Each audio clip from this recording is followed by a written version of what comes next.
Yeah. So, how's your day been, Tina? Yeah, it's been alright. I feel absolutely shattered. I feel like the wind has been, storm, what's it called? Sierra. So why can't people pronounce it properly? It's Sierra, not Cara. Is it Cara? Is that what they're calling it? I feel like people are spelling it incorrectly as well. Mate, Anyways, I don't know. yeah, as long as Storm Sierra, Cara can just go away. And it's been keeping me up, so yeah. So. But the sun's out. Wow. Yeah, sun's out. It's looking good. And how about you?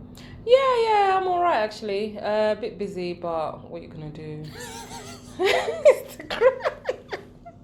We gotta pay the bills. Honestly, I don't want to go into it, so it's fine. But I thought that we could talk about relationships. Dun dun dun. Sips tea. This is something I feel like everyone has got an experience in when it comes to relationships. So everybody's got a story. Yeah. So we just want to talk about relationships and where do we start? Well, I think the best way to start is that film that you recommended that I watched on Netflix. Oh yes. What was it called? A Fall from Grace. A Fall from Grace. If no one hasn't watched that film, please make sure you just dedicate 2.5 hours of your life to watch A Fall from Grace. I don't think it's 2.5 hours, but you're gonna need the extra time. 2 hours 5 minutes. No. They need the extra 30 minutes to digest. Yeah, to digest that film. We can't give any spoilers away, but it will make you think. Yeah, definitely. The film will make you think. I felt like it just made me question relationships, and also I feel like in this stage of my life, I think depending on where you're at, it's gonna make you question, or it's gonna reaffirm that you have to trust your instincts. It's gonna make you reaffirm to yourself that, you know what, not to rush into things. Make sure you take your time. Yep. Because people out there, you don't know what their agendas are. Like, literally, for real, you don't know what their hidden agenda is. So I feel like you've got to trust in your instinct. Make sure you watch out and pay attention for them red flags. So I feel like, Kheli, you've got to kind of give a little bit of a backdrop into what this film is actually about. I can't, but I'm going to give spoilers. Okay, cool. So the film is about should I call her middle-aged? Middle-aged woman who has gone through past middle age, I guess. Is she past? Yeah, past middle age. But Somewhere there. Yeah. And she's gone through a divorce. Her ex-husband has moved on, and she's just in that space where she feels like she's looking for love, or she's looking for somebody else to kind of like fill that place. Just a companion, I guess. And she meets this guy who just seems amazing and wonderful, and she falls head over heels in love with him. And it all starts from there. Oh, God. And I feel like I could resonate with what was going on. I was like, yes, you need to listen to those red flags, honestly. And I'm sure throughout that film, I'm sure you saw them. Yeah. And then I definitely saw some red flags when you're like, stop. Are you not going to see what he's doing? Or are you not going to see this? But anyway, I don't want to say too much because I feel like I'm going to spoil it for those who are going to watch it. But it made me think about like a past experience I had when I met this person who should remain nameless for GDPR purposes. And you know when something is just too good to be true, and you're like, everything is perfect, but something doesn't feel right. I think most times, as people, I'm not going to just say women, because obviously men can also like experience red flags from like some toxic women. But you know, sometimes you just get that like that feeling, that gut feeling, like something's not right here, but you can't really quantify it in anything, or the person is portraying like really good qualities, or saying the right things, or doing the right things, and you're just like, but something doesn't feel right.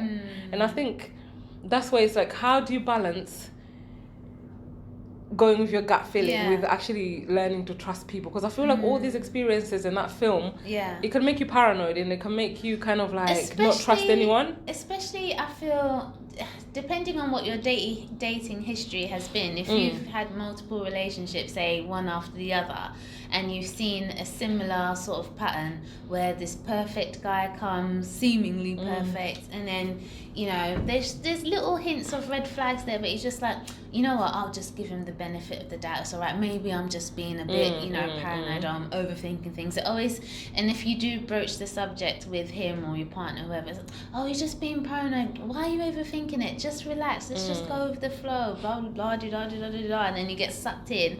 And then at the end of it, you're just left heartbroken. Like, you're just destroyed. Your self-confidence is literally just gone. I feel like you do. And I feel like, anyway, just going back to the film, she was in a position where obviously she was quite, I would say, lonely. She didn't have, you know, she didn't have a family, I don't think. She didn't have children or any other dependents. So she was just doing her, basically. And then, obviously, I feel like for a lot of, you know, women, you feel like there's that void. You know, she'd been divorced from her husband for some time, so I feel like for her this was another new exciting chapter in her life, and you can kind of get all windswept and caught up in the fantasy of it all. And when you're not paying attention to the red flags as there clearly were, and you brush them off because he's telling you, no, you're overthinking it, or he's coming up with a plausible enough excuse, then you just get swept away, like literally, and you forget your boundaries, you forget what expectations you've set for the relationship, because you're just then riding on the bandwagon of what it is that he wants for the relationship.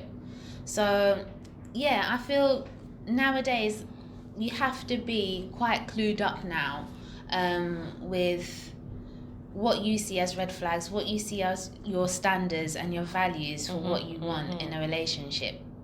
So, yeah, I went on a little bit of a tangent there. Sorry. No, that's fine. But so do you think that because of like past experiences and everything that we might experience within like the dating scene, is it fair or is it good for people to have those standards and those expectations that they do not, what's the word I'm looking for, I don't know, expectations that you're like, it's this or nothing? Yeah, of course. Because you know, some people say to you that, because I know for a fact, like I've got friends who are always saying to me that I'm too harsh, or like my expectations are too high. Yeah. But then for me, I feel like as a person, I know myself and I know my standards, and there's nothing wrong with me having standards and expectations. But obviously, a lot of people are like, oh, just go with the flow and see how things go. You shouldn't really have expectations. Life is I mean, to be honest with you, it's not too much for me to ask that you respect me. It's not too much, or it's not too high of an expectation for you to be honest with me. It's not too high of an expectation for you to, if you say you're gonna call me back at, you know, a certain point, certain time, whatever, it's not too high of an expectation for me to expect that, for you to be a man of your word. Do you know what I mean? It's not too much of an expectation for for there to be that general respect, honesty and trust. I don't see how you're asking too much from your partner for just those basic simple things. Do you know what I mean? Okay. You need to build some sort of foundation. Where it is going to be too much is if you're like, right, he needs to be driving this and that when you're taking a bus into work. Like, unrealistic expectations, yes, but I think in terms of just for values of what you expect in a relationship, and if you are wanting to, I don't know, in 2 years' time, you're wanting to see yourself settle down in a relationship, you're wanting it to go towards marriage, have those conversations from early. I don't feel we need to be scared as women to say, right, this is what I want, because you're scared of pushing him away. Why? That's then true. He's just not the right one for you. Bye. Thank you for your time. I'm not wasting any more time on you anymore. I'm going on to the next one. Hey, Cut it off. That's You gotta be cutthroat, yeah, Kelly. well, that's it You then. gotta be cutthroat. You gotta be cutthroat. Right, Sorry. so I think this would be a good point to kind of like delve a little bit deeper into your experiences of dating. My like non-existent. what? Oh. Non-existent. I would say for me, I'm not the type of person where once I'm out of one relationship, I gotta jump immediately into the next one. Do you know what I mean? I'm kind of like that person where I'm happy, I'm content to kind of be on my own for a period of time before I then jump to the next one. I want to, take my time to get to know someone. So, for the past 5 years, 5 years, I don't think I've been on a date for that long. You're not missing much. Yeah. You're not missing much. When you hear everyone else's stories, like literally horror stories, I'd say for me, the reason why is because I don't have that urge to. I feel like I'm not ready yet to put myself... I mean, obviously, yes, one day I would want to meet someone, but I want it to happen very much organically. I'm not on any, what's it called? Dating sites. Dating apps or anything like that. I want it to just kind of happen organically. I want to get to know the person. I don't want to read a profile on them like I'm interviewing for a position. So I feel like for me, I've been on my own for a while. I'm kind of quite content being on my own. And when I do meet that someone, then I feel, knowing what I know, I would pay attention to those red flags. So if any hint of a red flag, you're gone. I'm not giving you a chance. To be honest with you, I don't think I would, to be honest with you. Especially if I've seen that pattern, and if it comes early, I just have to lock it off. So what are some red flags then? Obviously, red flags are going to be different for everyone, right? But I feel... okay, just like 2 red flags you can share. Oh my God, 2 red flags. It all has to be in the way I see him treating me and how he treats others. And for me, you've got to be a person of your word. If you say you're going to call me. If you say we're going to go here and do this, then we're going to have to go there and do this. I don't want any last minute surprises of, oh, sorry, babe, I can't come and meet you up because something unexpected has happened. No, I'm not having it. It's just, nah. Oh, she's not having it. Yeah, I'm just not having it. So, yes, I have been in relationships before, long-term relationships, and once I see something is not right or see a pattern, and I feel like there's too many excuses, blah blah blah, because I feel like it is, let me just speak for myself. It is easy to be like, you know what, let me just give them the benefit of the doubt, or but you know what, he's actually changed now. He's kind of shown me a different side to himself, and then the the pattern or whatever the issue is happens again. And so, hold on a minute, we've already had this discussion, and I'm seeing it again. Yeah, and I think as people, we want to hope for the best in the persons the people that we like. You're like, oh, maybe if I give him a couple of years, he's gonna morph into this person that I need him to be. But like I always say, is you need to be in love, in whatever, with the person that you're seeing and the person that they're showing you to be. You can't be in love with their future self that might never come. And I think based on like past dating experiences, I would say that when your gut feeling is telling you something, there's usually like a reason for you feeling that type of way. Like there's been situations where I'm like, oh, let me just give him the benefit of the doubt or give him a shot, and then later on my suspicions turn out to be true, and you're like, why the hell did I waste my energy actually giving you a chance? And just imagine, the quicker that you lock off those types of people, the closer you're getting to the actual person that's actually for you. Yeah, that's true. So I'm not on dating apps. How have you found the whole dating app, world? So currently I've deleted all. Like I've vowed to myself that I'm not going back on any dating apps again. Because it's a mess. Like the dating scene in 2020 is kind of a mess right now. And I think because of like my current mindset or where I've been at, it's where I'm not really trying to date. You know, like some people actually enjoy dating, the actual activity of going on multiple dates with different people. Like, I'm not here for that. Like, I'm just trying to make a connection with somebody and see whether you can build a life with that person or not. Now, the issue I think for me is that a lot of people on dating apps, they're good with like just dating around, and I'm like, I'm not even, like, I don't even want to. I'm at that space where I'm like, I'm gonna get to know you as a friend, and if I see the characteristics that I can see in a potential future partner, then let's go, let's let's make this official and let's just head towards that direction. This whole multiple dating, seeing whether I fit with this person, whether I fit with that person, I can't do it. I've never been one for it. And I'm one of those people that if I like one person, it takes a while for me to shake it and then go into another liking another person. So I feel like that's why I can't do this multiple dating thing, because when I focus my attention on one person, that's it. So I need to see where this is heading. If it's not working out, then maybe I'll be like, all right, then once that's not working, I have to lock it off. This whole let's remain friends, I can't do it. Block. Literally just block. Like, let's remain, like, what, like, for what? For me, the intention was never to be friends. If I wanted a friend mate, I would have gone to swimming class. No, it's true.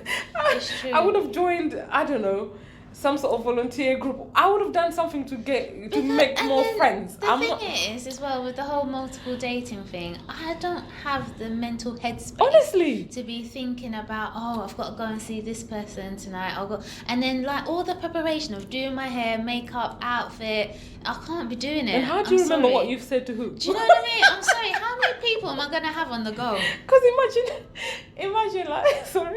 imagine actually going on one date. And be like, remember I told you. I told you that I was traveling, and he would be like, no, you never. And then you're like, oh, wait, who did I tell? Like, I just feel like I can't do it. I literally can't. I don't know how people do it. Honestly. But you're right. There are people who definitely enjoy multiply dating people at the same time. Yeah, I know people who are like, I'm not really trying to be in a relationship right now. I just want to date. And I'm like, but then I guess it depends what your value is. Because for me, I'm like, the intention and the purpose for dating is to lead to marriage. But then if you're not really in that space where you value marriage, or that's something that you want, then you might just see dating as a casual thing. And I think that's why for me it's like, I don't enjoy dating. And I don't see myself even ever dating, to be honest. Like that, when I meet people, I'm like, let's be friends. Because friendship, you get to learn what the person is like. When you're friends with them, you can see what they're really like in like social settings. How are they in like group settings? How do they treat their like, I don't know, their sisters? That can tell you a lot about how the man is going to treat you. How does he treat his sister or his mom? And I just feel like, for me, sorry, just to cut you off, I can't do dating. Let's be friends. If we see that we gel as friends and we have like a common attraction, then I'm one of those people that's probably just going to be like to someone, you know what, we've been friends for a while, let's go. Marriage, why not? I don't know how people do this dating thing. I hate it. I personally feel it's a waste of time. But anyway, just going back to like casual dating, it's a waste of time. Obviously, you've got to do your research, study the guy, see if there's any red flags. But for me, I feel like even if the guy does have a good relationship with his sisters, say he's got like 6 sisters or something, got a great relationship with his mum and all the other females in his family, I feel like that is irrelevant.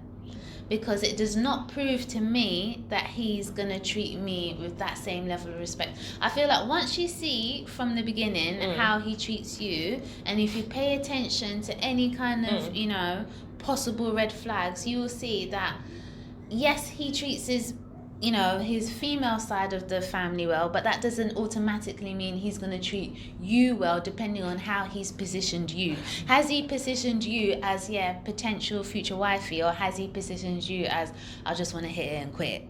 Yeah, but that's when you're in that friend stage, you get to see those. It's how the person speaks to you, how their behavior around you kind of show you how he values you. Does he value you, or does he see you as just somebody he just wants to sleep with? I feel like you need to establish that very quickly in your own mind of how does this guy actually see you. If he's telling you, I just want to, take my time, but no, Next. If a guy only calls you in the night, I don't know.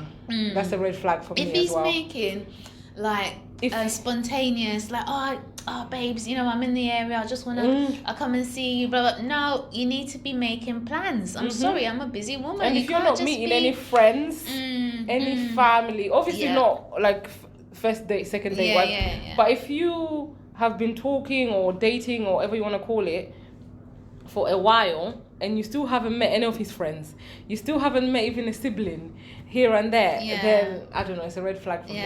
And don't be going to no man's house. I'm sorry, that's another that's a boundary that I've said to myself that I'm gonna put in place. I'm not going to your house. I'm not inviting that temptation of one thing possibly leading to another. I'm just not entertaining it whatsoever, to be honest with you. So yeah, that's a big one for me in terms of boundaries. So have you felt like are there any lessons from your dating app history or whatever that you feel like has prepared you, or just basically just general life lessons from your dating history that you feel will help you for your next relationship? You mean my last? Because yes, I'm not dating. For your marriage, marriage. Yes, let's put that into existence. What's prepared me for my future husband? Yeah. Sorry, correction, Kheli. Sorry. For my future husband, not my next husband, relationship. For your future husband, yes. What can I say? For me, I feel like don't settle for less. Oh yeah. That's one thing. Like, have standards and values that you are non-negotiables, and don't let people actually convince you that you're being too hard or unrealistic in having those standards. Because I think when you start negotiating with your standards, that's when like everything is free flow, isn't it? It's like, oh, maybe I should just I said I didn't want somebody who had X, but he's nice in other areas, so I'm just gonna allow that to happen. Because later on you'll be like, I never should have done this. And I think past experiences have taught me that when you let certain things go, you end up to regret it, because there's a reason why you yourself, and standards and values are personal to each person, but there's a reason why you believe that those are necessary for you. And I'm going ahead in the future, just I'm sticking by my standards and my values, and I'm not negotiating nothing. So good for you. I feel like personally you've got to be who you are. Don't be a different type of woman in the relationship. Don't be trying to jump through hoops. Let me try and prove to him that I'm a good potential future wife. Let me wake up in the morning looking all beautiful and whatever, or let me be cooking for him. Don't be giving him those types of benefits before you've even established what you actually are in the relationship. And don't be just be you. Don't be trying to I don't know, every single week be getting a new outfit or changing yourself up. I mean, if that's what you do naturally, normally, fine, go ahead. But what I'd say is just stay true to yourself. Don't feel like you have to be a different type of woman. Don't feel that you have to be these Instagram type girls. Do you know what I mean? I feel like it can, otherwise it becomes soul destroying, because you're always trying to please him, and I feel like that will come across, and he will know that you're being insecure and you're attaching all your hopes and whatever on him, if you know what I mean. So. And I think being yourself was also around like start as you mean to go on.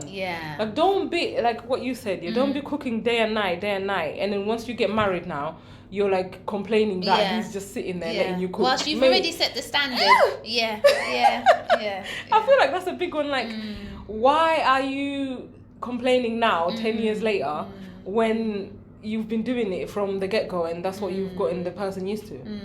I had another one, but I've lost it now.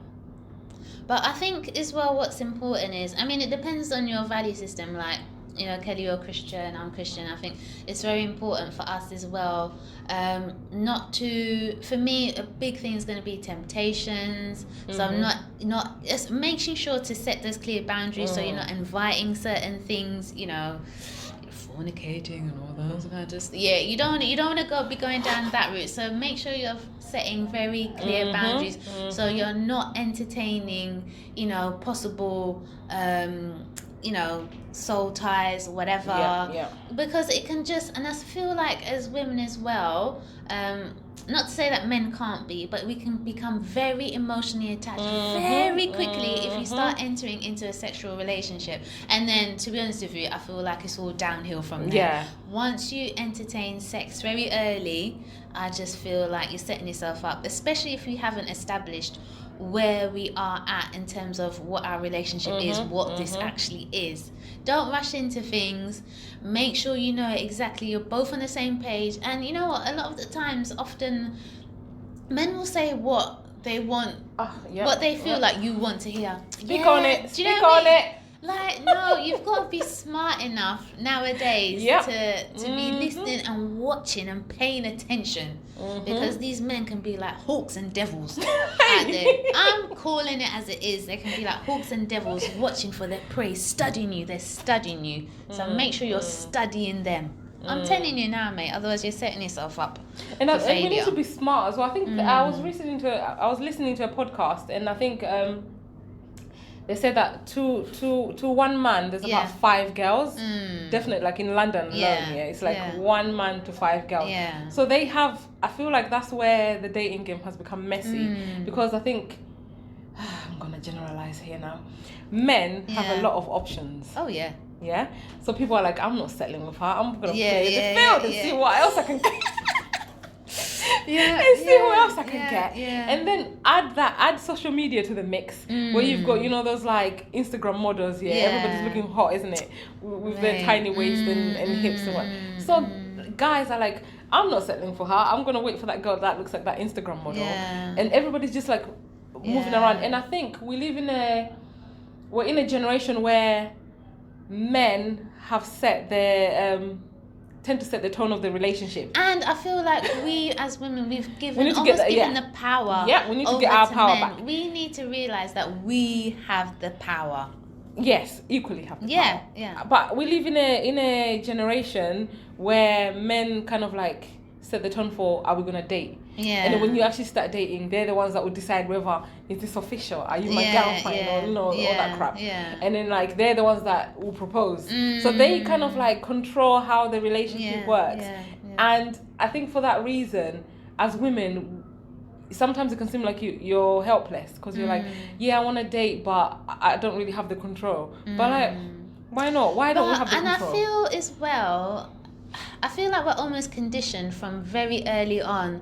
We know as girls, it's Disney selling you dreams. Disney messed us up, selling us dreams. Disney told us to wait for that prince. Exactly, waiting for the prince. We know we're conditioned to, we're gonna get married, we're gonna have babies, we're gonna, these kind of expectations are set from us. So we've already prepared us. We've probably already, for whoever's listening, has probably got the little fund for the wedding. I already know my wedding dress. Exactly. I know what I'm gonna look like. I know what he's gonna wear. Like everything. So we've already got that established. We just need to find that man to come and fit into what we've already prepared, like a jigsaw puzzle. But I feel like, going back to your point about power, we shouldn't feel like I said earlier, we're just gonna jump on his, on his journey of where it is that he wants to take us. No, once you've got those value systems, once you know, right, I've seen this from him, I'm not actually quite liking what I see here.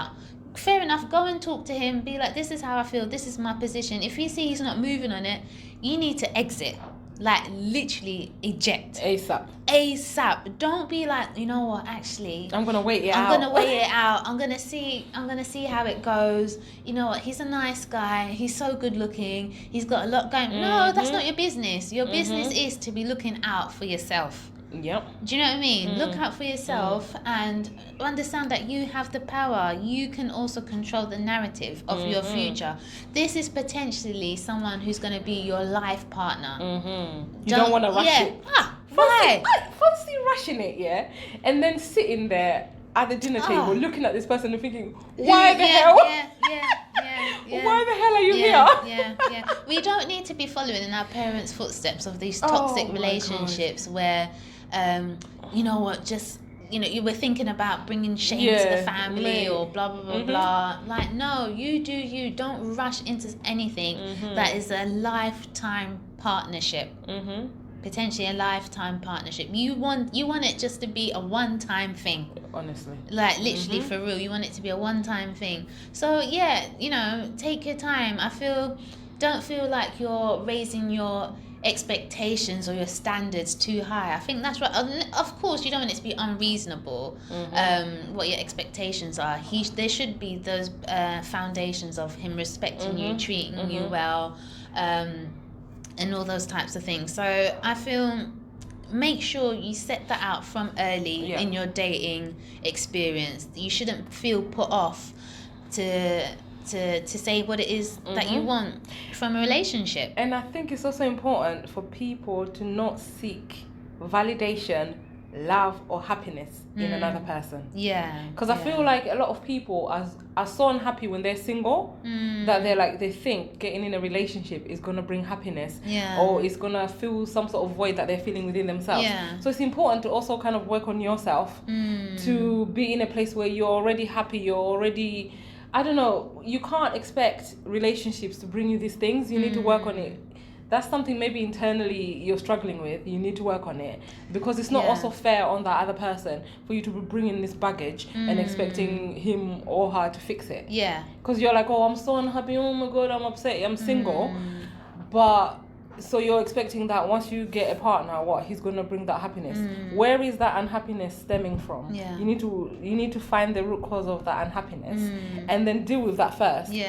And then once you find that partner, you don't want to burden someone with just like with your baggage. I think I agree totally 100%. I feel like as women we do carry a lot of pain, a lot of emotional baggage sometimes through the hurt that we've experienced through relationships. I mean, sometimes these relationships, they can be, they can lead, after the breakup, it can lead into depression, it can lead into all sorts of things. So you do have to heal, and you do have to be able, and most importantly, Kheli, I feel like, don't blame yourself. Give yourself the chance to be like, you know what, I've made a mistake. Own the mistake, see where you made that mistake, and learn from it. I mean, you may, repeat the mistakes. I mean, we are only human, but I feel like you've got to give yourself that chance to not blame yourself for any past involvement you've had where, oh my God, how did I not see this? How did I let this happen? Just, accept the fact that it's happened. You're out of the situation now. Learn to love yourself. Give yourself that space to breathe, and then know that when you're coming into a next relationship, which hopefully would be your last one, lead into marriage. Hopefully it will. It will lead into marriage. Sorry, that it will lead into marriage. That that you're secure. I feel like, and I think people need to also learn how to enjoy and be happy being single. These people that are just coming out of relationships and going straight into another one. Literally like, oh, I broke up with that one, but a week later I met this lovely guy. Like, when have you breathed? Like, literally, when have you evaluated what's happened here? Spend time with yourself and then like moved on. You don't have to just go back to back. It's not a race. Like, please, even Usain Bolt is taking a break. Do you know what I mean? It's like bam, bam, bam, relationship. It's a mess. And I think I literally, like, end of last year, a lot happened last year, in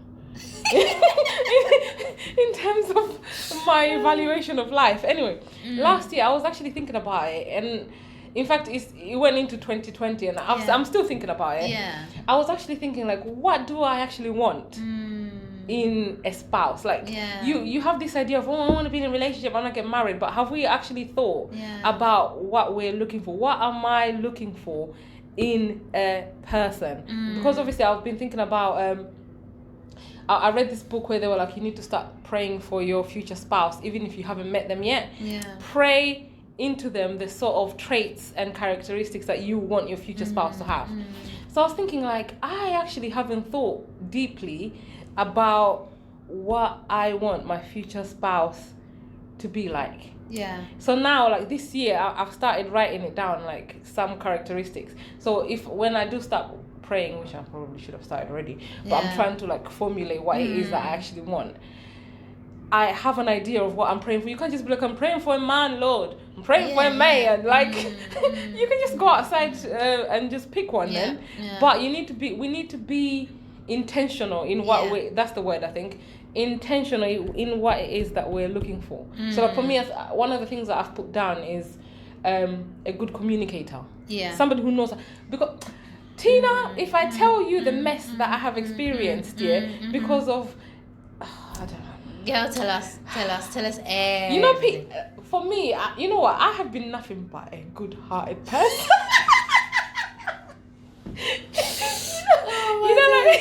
You know when you meet people, I'm like, the communication has always been there for me, right? Yeah. So when I've met people in the past, when we're talking, I'm always like, the one thing I hate, is if you're a bad communicator. If you don't, I can't read minds, so you need to tell me what it is that you're thinking, feeling, or whatever. Let's have an open channel of communication where I can say freely how it is, like I see things, you receive it, and then we can have like a discussion around it. The amount of people that have been like to me, I love communication, that's one of my, I value communication. 3, 5 something months down the line now, why are you a hot mess? Because they're telling you what you want to hear. Exactly. And especially when you come across the men who don't have the emotional intelligence. Make sure you find a man who is emotionally intelligent and not emotionally unavailable, which is what most men are these days. Yeah. So for me, experience has taught me that I'm not listening to what you're saying, mate. I'm gonna see it. Yeah. And this is where I'm like, friendship is best for us to start, because when we're in the friendship zone, I'm not, as much as I'm watching out for what you're doing and seeing what sort of person you're like, I'm not emotionally invested that much. So it's easy for me to pull back and just remain in that friendship stage when I see that maybe we're not compatible or whatever. Yeah. Honestly, I've been. We've been through it, because sometimes I feel like I've questioned, like, who the hell have I offended for me to be going through this nonsense in this relationship? Sometimes you look at yourself. Please let me look through my ancestral, like, you start apologizing, like, if there's anybody out there that I've offended, please. I'm sorry. Because it's too much. It's literally too much. Yeah. Oh, honestly. And another one here. Yeah. So I'm just sharing some of the things that I'm writing down. The little nuggets. Yeah. So communication. If you're not here for communication, please just lose my number, block me. Don't even turn in my direction. I'm not here for it. I'm tired. I'm actually tired, I can't do this anymore. If one more person comes to me and they're bad communicator, we're ending up on what's that show that used to... Jeremy Kyle. Mate. Oh my God. Yeah. Another one is a believer in Christ. Now when I say believer, just because you get dressed and go to church every Sunday, and you raise your hands up when praise and worship is playing, does not make you a believer, mate. If you have a relationship with God, and that relationship can be visibly seen in how you behave, how you act, the things you say, you're like, everything around you, people see you and they're like, I can see that there's something different about this person. Then for me, your personal relationship with God is personal. Nobody knows it. Nobody has to see. You don't have to be falling to the ground, speaking in tongues or whatever. Everyone's relationship is personal. So, but as long as that's visible and you can actually see that somebody has the Holy Spirit within them, then for me, that's a key. But then again, there's so many people who can trap you into believing that just because they're quoting a few scriptures. I feel it's all about, sometimes I won't really tell a man what I want, because I feel like sometimes they can hook onto that. She's told me she wants a man of God. Right, let me put on my best suit, carry the biggest Bible. Let me carry the biggest Bible to church. Like, they literally will do the most, just to try and show you that, right, this is the type of guy that you've been wishing for. I'm here. Just selling you dreams. Literally selling you dreams. So this is where it comes back to trusting your instincts. Study him. Don't feel like you need to rush in this journey of a relationship. Don't take the time, because like I said before, it's a lifetime thing that you're entering into, especially when it's going into marriage. So you've mentioned communication. Yeah. He has to be a man of God. Have a relationship. Sorry. Yes. Have a relationship with God. Is there anything else that you feel like you must have with this future man, this future husband should be? I feel like it has to be somebody who's ambitious. Yeah. Now, I'm not asking you Yeah. to be there yet. Yeah. I'm asking you to have ambition. Yeah. Some people are content in just like being where they're at. Yeah. And as somebody who's always like thinking about next stages and how to progress, I feel like I equally need somebody who is of a similar mindset. Yeah. So it's about knowing yourself as well. So somebody who's just like chilled and like, I'm just working going with the flow. Yeah. I'm working in Tesco's and I'm cool. Like, no disrespect to Tesco's, Yeah. But for me, it's like, if you're working in Tesco, what's your plan? Like, are you planning on being a supervisor in the next month and then progressing to manager? You know, you have to have strategy in place to progression. If you're one of those people that's just chilled, we're probably not going to get on. Because I'm going to be looking at you sideways like, so. The bill is due, like the rent is due next month. Like, what is going on? I'm going to be looking at you like, are you really going to sit at the till forever, is this what? Like, that's fine for other people. If that's you, if you can do that, that's great. But for me, I'm going to be like, and I'm going to end up pushing you. And obviously, if you're not that sort of person that wants to progress, it's going to be annoying to you. So I need somebody who equally wants to progress. Yeah, and you have to be on the same page. Exactly. Yeah. And so I'm not asking you to be there yet, but I want you to be somebody who is like motivated and ambitious and is always striving to improve and to progress. Because I feel like that's who I would be compatible with. Yeah. Yeah. It all comes back down to, I guess, expectations and setting yourself realistic expectations. And you know what? Don't count anybody out because I guess you see them starting out, you know, in Tesco's. But that's what I'm saying. Shelves. It's not where you're at, it's where your mind is envisioning yourself to be. And obviously, once you get into that partnership, you can help each other. It's not, you know, as your spouse, I'm going to be like, yes, babe, I'm rooting for you. Go and get that managerial position. Go and do this. You know, it's about like cheering the other person on. But if you're just sitting there. But what if he was everything that you wanted, but if he was just content, literally just possibly being Tesco delivery driver? She's not having it. She's not having it. She's literally not having it. No.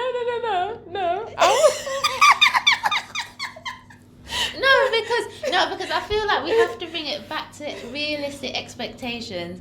Like, because I feel like success and expectations is different for everyone. So what if he is everything you want, but he, you know what, he's like, Kels, I'm just happy just delivering my shopping to my customers, babe. Right. Okay, but are we financially stable? Because obviously I want you to be happy, but realistically as well, our household needs to be stable. So if financially we're good, obviously other factors come into it. Like if you want to be a I don't know, like maybe a driver, and then we think about maybe those hours are good for when we have kids. Sometimes things like that could work. And obviously I'm earning more like unsociable hours or unstable hours, or I'm traveling a lot. Then it might come in handy that you're doing that job. So I guess when you look at the bigger picture, it depends on where you're at. In your lives at that moment in time. When we're starting off now, I'm going to be like, but babes, wouldn't you want to... Sometimes you need to be the motivator for your partner as well. He might think... he wants to be a delivery driver, but what he really wants is to be a manager of that department. So maybe I just need to give him a little bit of a push towards... Us women, another thing, we're always wanting to upgrade our men. We're always wanting to upgrade our men. Because we see the best that you could be. Do we? Or are we thinking about, right, I'm looking at my friend's husband, boyfriend or whatever, and I'm wanting to match up to them, or I'm wanting to prove that my man's better than your man?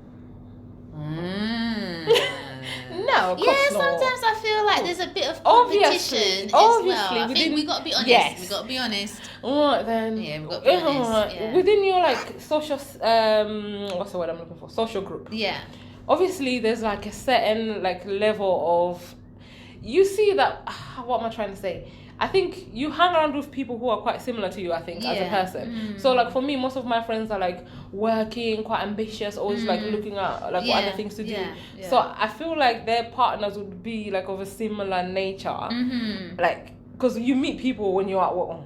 Let's not go into that. But ideally, you meet people when you're at work. So the likelihood is you're going to meet somebody who's also in a similar sector, and you have the similar ambitions, drives, whatever. So now I'm hanging around with all my friends. We're all like having these ambitions and drives.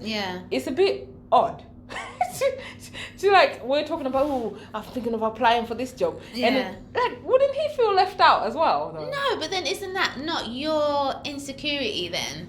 Oh, well, possibly, but I mean, it would just make it easier. I feel like that's a topic for another day anyway.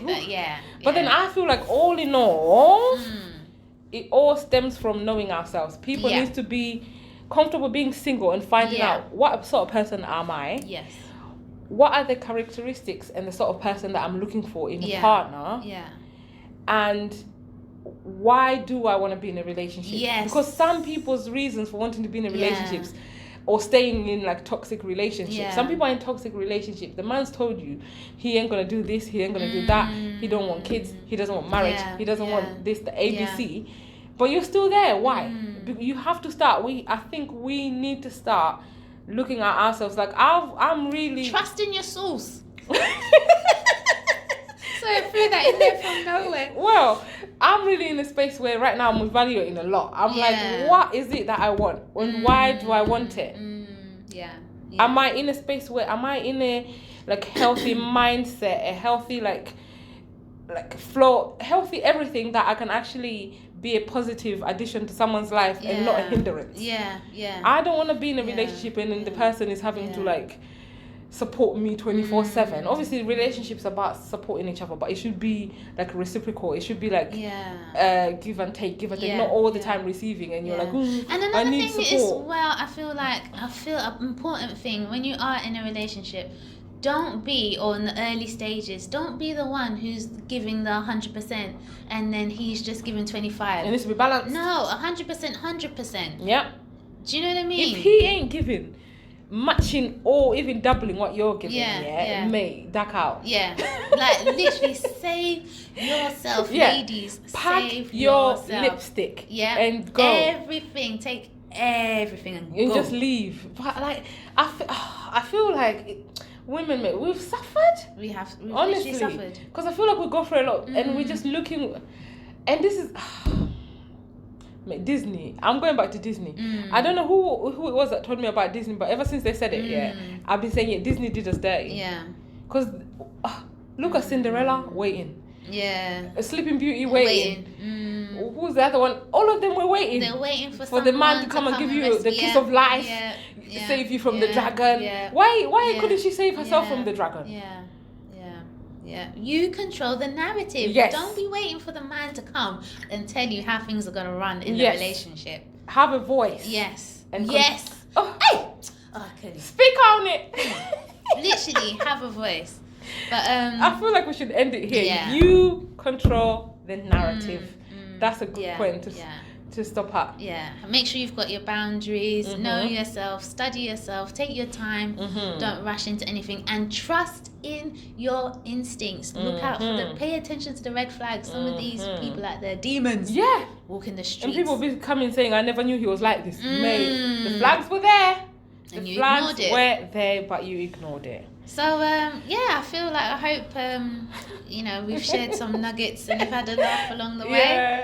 I hope amongst all of this you've taken away a few useful tips. Here's hoping. But till next time, thanks for joining us. And thank you, Tina. Thank you, Kheli. Thank you. It's been interesting. Yeah, it's been funny. All right, bye everyone. Bye.